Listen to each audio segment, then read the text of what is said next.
इकाई 1 तेरी है जमीन। कविता। बाल दोस्तों, आज आप जो गीत सुनने वाले हो वह प्रार्थना गीत है। इसे द बर्निंग ट्रेन से लिया गया है। तो सुनिए, ध्यान से कविता सुनिए।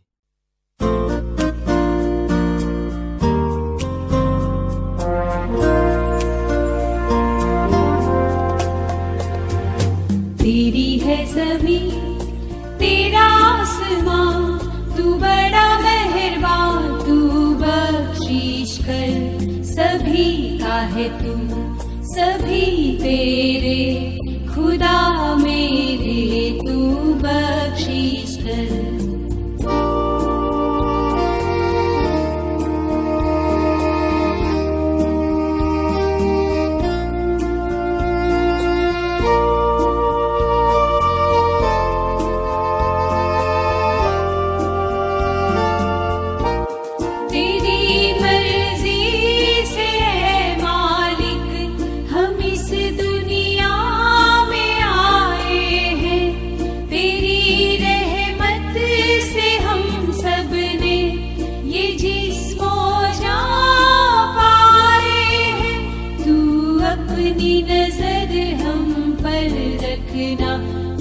हाल में है ये खबर रखना। तेरी है ज़मीं, तेरा आसमां, तू बड़ा मेहरबान, तू बख्शीश कर। सभी का है तू, सभी तेरे, खुदा मेरे तू बख्शीश कर।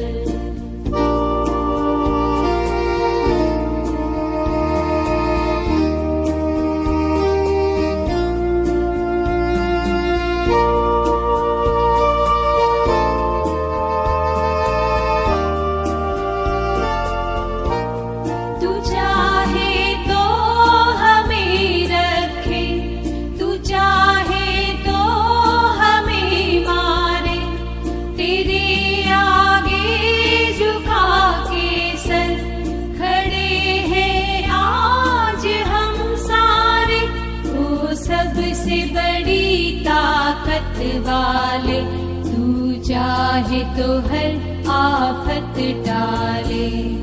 तेरी है ज़मीं, तेरा आसमां, तू बड़ा मेहरबान, तू बख्शीश कर।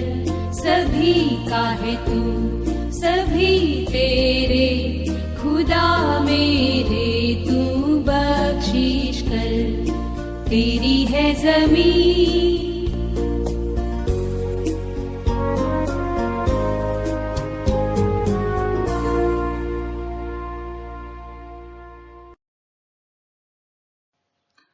तुम सबके हो और सब तुम्हारे हैं। हे ईश्वर, तुम हमें क्षमा करना। हे दुनिया के मालिक, तुम्हारी इच्छा से ही इस दुनिया में हमारा जन्म हुआ है। तुम्हारी कृपा से ही हमें यह शरीर और प्राण मिले हैं। तुम हम पर कृपा दृष्टि रखना। हम किस हालत में हैं इसकी हमेशा खबर रखना। हे भगवान, तू चाहे तो हमें जिंदा रख सकता है, तू चाहे तो हमें मार भी सकता है। तेरे आगे दुनिया के सभी लोग अपना सिर झुकाकर खड़े हैं। हे सर्वशक्तिमान, तुम चाहो तो हम पर आई हर आफत को दूर कर सकती हो। विद्यार्थी मित्रों, हमने काव्य गान भी सुना, काव्य की सरल भाषा में समझौती भी पाई। अब आगे बढ़ते हैं। काव्य के अंदर जो कठिन शब्द हैं, जो हमें समझ में नहीं आते, चलो उसकी तरफ थोड़ा ध्यान मोड़ लेते हैं और सरल भाषा में समझते हैं। शब्दों के अर्थ। बख्शिश, बख्शिश यानी भेंट, उपहार। और दूसरा एक शब्द का अर्थ होता है क्षमा करना। दूसरा शब्द है मालिक, मालिक का अर्थ है स्वामी, ईश्वर। आगे बढ़ते हैं। रहमत, रहमत का अर्थ है कृपा। आफत का अर्थ है मुश्किल, संकट। मेहरबा तो उसका अर्थ है कृपालु, दयालु। आगे बढ़ते हैं। जिस्म तो उसका अर्थ है शरीर। शब्द के अर्थ के बाद हम चलते हैं अभ्यास की ओर। विद्यार्थी मित्र, अभ्यास में पहला प्रश्न है, निम्नलिखित प्रश्न के उत्तर दीजिए। पहला प्रश्न है, आपके मत से सृष्टि में सर्वोपरि कौन है, क्यों? तो उसका उत्तर ये रहा, मेरे मत से सृष्टि में सर्वोपरि ईश्वर ही है, क्योंकि वह सर्वशक्तिमान है। वह जिसे बचाना चाहे उसे कोई मार नहीं सकता, और वह जिसे मारना चाहे उसे कोई बचा नहीं सकता। तो प्रश्न 2 पे आगे बढ़ते हैं। आप भगवान से प्रार्थना किस समय करते हैं? तो उसका जवाब ये रहा, मैं सुबह उठता हूँ तब और रात को सोने के समय ईश्वर की प्रार्थना करता हूँ।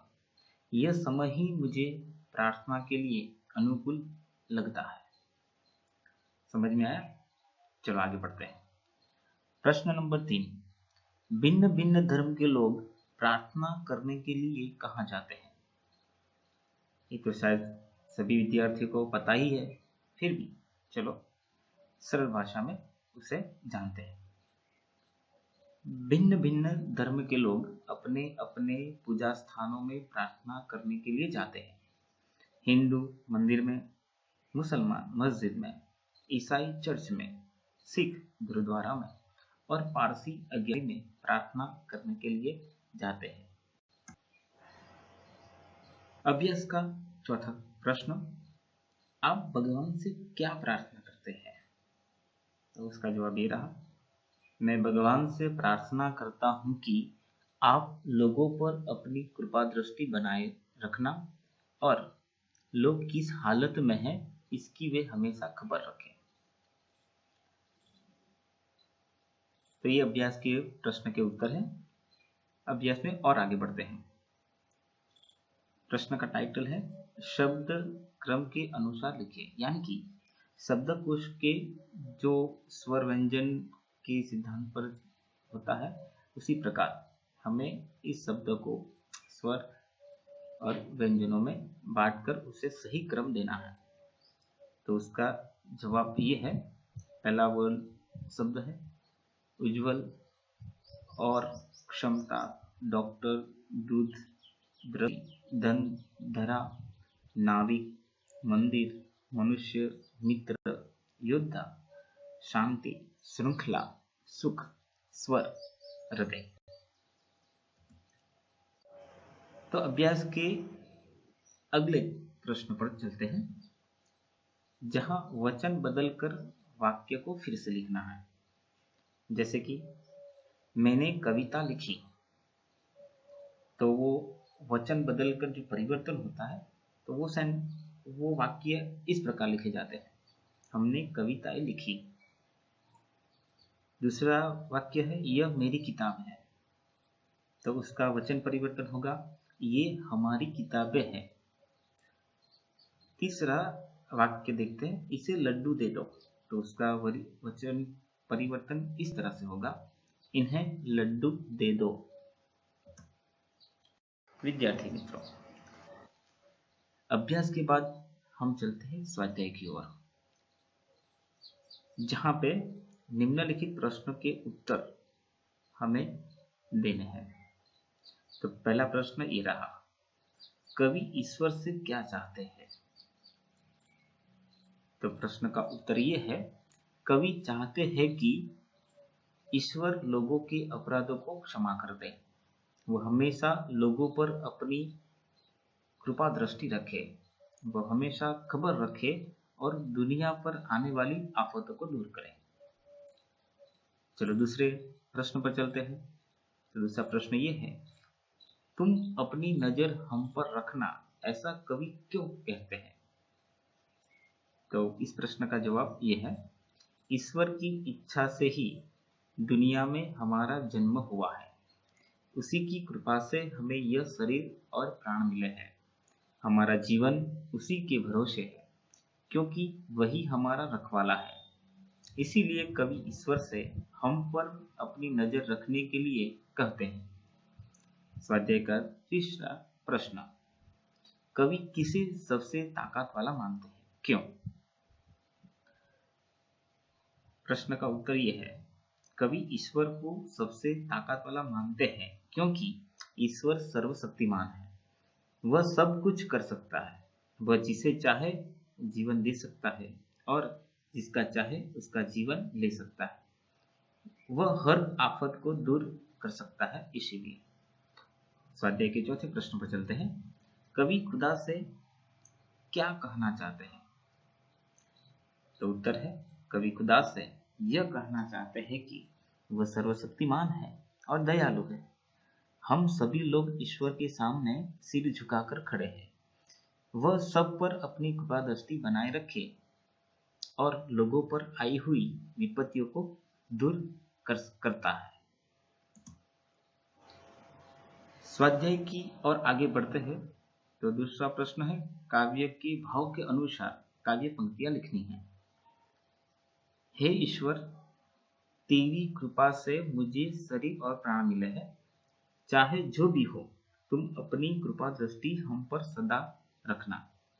तो काव्य पंक्ति इस प्रकार है, तेरी रहमत से हम सब ने ये जिस्म और जान पाए हैं। तू अपनी नजर हम पर रखना, किस हाल में है ये खबर रखना। दूसरे भाव की पंक्ति है, हे प्रभु, ये सारा संसार तेरा है। तू बड़ा दयालु है। तू हम पर अपनी कृपा दृष्टि, दया दृष्टि रखना।